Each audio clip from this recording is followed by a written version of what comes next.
سبحاني تدلنا في النوراني بالوالي كنت رباني شيخ عبد القادر الجيلاني.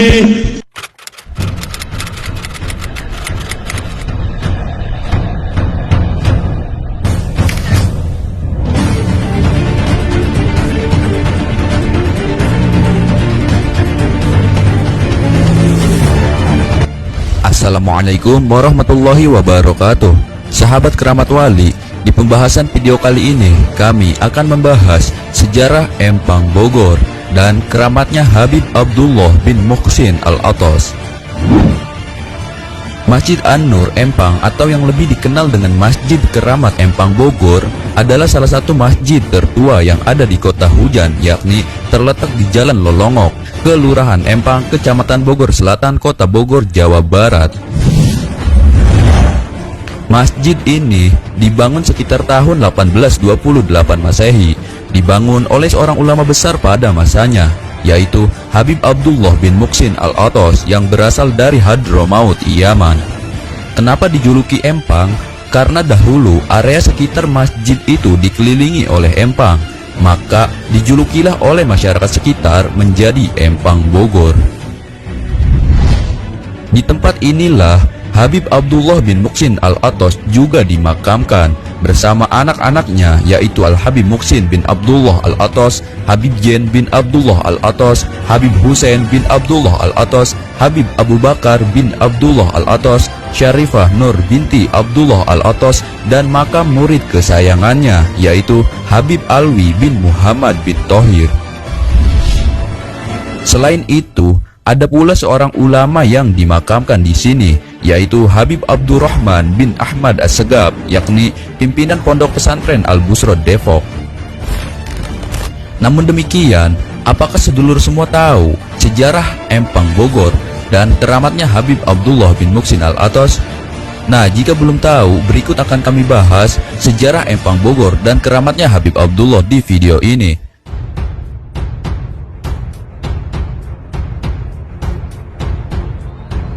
Dalam kitab Manaqib Habib Abdullah bin Muhsin Al-Atas disebutkan bahwa beliau adalah seorang waliullah yang berjasa dalam peradaban Islam di Indonesia. Nasab beliau tersambung kepada baginda Nabi Muhammad SAW. Al-Habib Abdullah bin Muhsin Al-Atas lahir di desa Hauro, Hadramaut, Yaman pada hari Selasa 20 Jumadil Awal 1265 Hijriah. Sejak kecil, beliau mendapatkan pendidikan rohani dari ayahnya, yakni Al-Habib Muhsin Al-Atas. Beliau mempelajari Al-Quran dari mu'alim Syekh Umar bin Faraj bin Sabah, dan pada usia 17 tahun, Habib Abdullah bin Muhsin Al-Atas sudah bisa hafal Al-Quran. Subhanallah.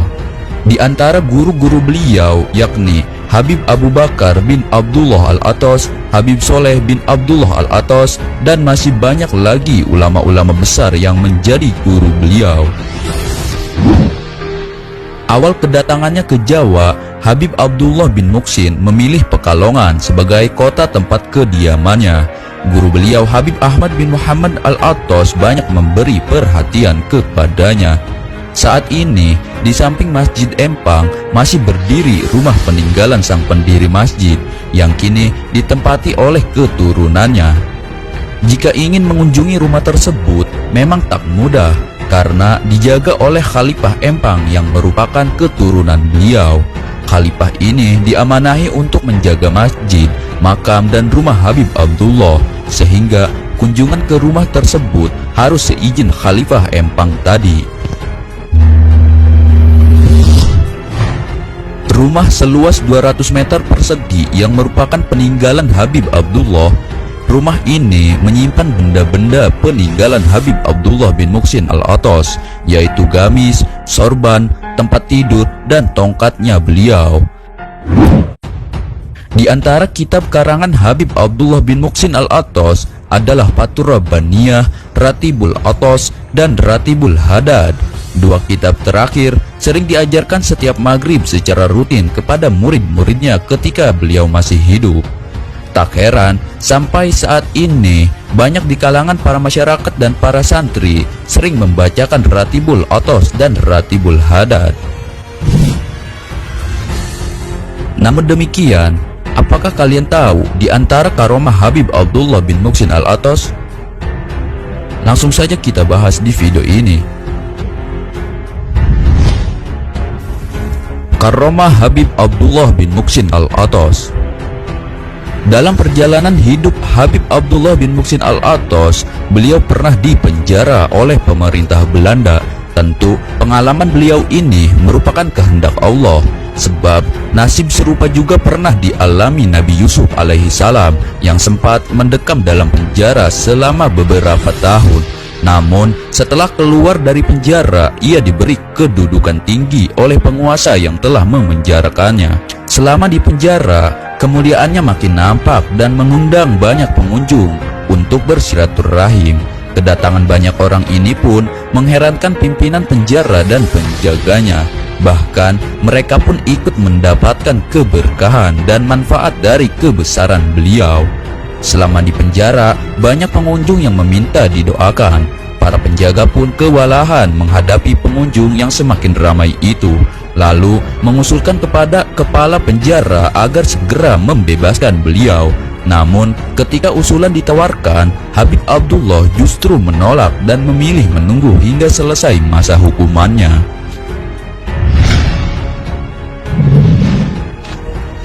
Pada suatu malam, pintu penjara tiba-tiba terbuka dan beliau kedatangan tamu istimewa, yaitu kakek beliau, Al-Habib Umar bin Abdurrahman Al-Atos atau Sohibur Ratib.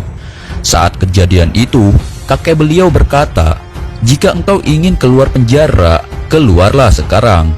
Tapi jika engkau bersabar, maka bersabarlah." Dan ternyata beliau memilih bersabar dalam penjara itu. Pada malam itu juga, beliau telah didatangi oleh Al-Faqih Al-Muqaddam dan Syekh Abdul Qadir Al-Jailani. Pada kesempatan itu, Al-Faqih Al-Muqaddam memberikan sebuah kofiah kepada beliau dan Syekh Abdul Qadir Jailani memberikan surbannya kepada beliau. Ternyata di pagi harinya, kofiah tersebut masih tetap berada di kepala Habib Abdullah bin Muhsin Al-Atos. Padahal beliau bertemu dengan Al-Faqih Al-Muqaddam hanya dalam mimpi. Subhanallah. Karomah lain adalah sewaktu di penjara. Setiap kali beliau memandang borgol yang membelenggu kakinya, maka saat itu pula borgol tersebut terlepas. Diceritakan saat pimpinan penjara menyuruh sipir untuk mengikat leher beliau dengan rantai besi, maka dengan izin Allah rantai itu terlepas dengan sendirinya. Sedihnya, pimpinan penjara dan keluarganya justru menderita sakit panas, sampai dokter tak mampu lagi untuk mengobatinya.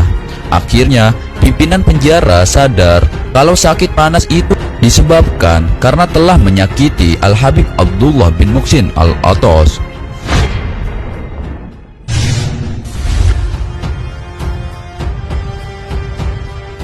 Pimpinan penjara kemudian mengutus utusan untuk memohon doa demi kesembuhan penyakit panas itu. Al-Habib Abdullah bin Muhsin pun berkata, "Ambillah borgol dan rantai ini, ikatkan di kaki dan leher, maka akan sembuhlah dia." Setelah itu, dengan izin Allah, penyakit pimpinan penjara dan keluarganya pun sembuh seketika. Subhanallah. Setelah beliau keluar dari penjara, beliau mencari tempat sunyi yang jauh dari keramaian manusia. Beliau memilih kota Bogor atau Empang sebagai tempatnya menyendiri. Di sanalah beliau membeli tanah dan membuat rumah sederhana. Nah, begitulah sejarah keramat Empang Bogor. Semoga dapat menambah wawasan kalian dalam bersejarah. Wassalamualaikum warahmatullahi wabarakatuh.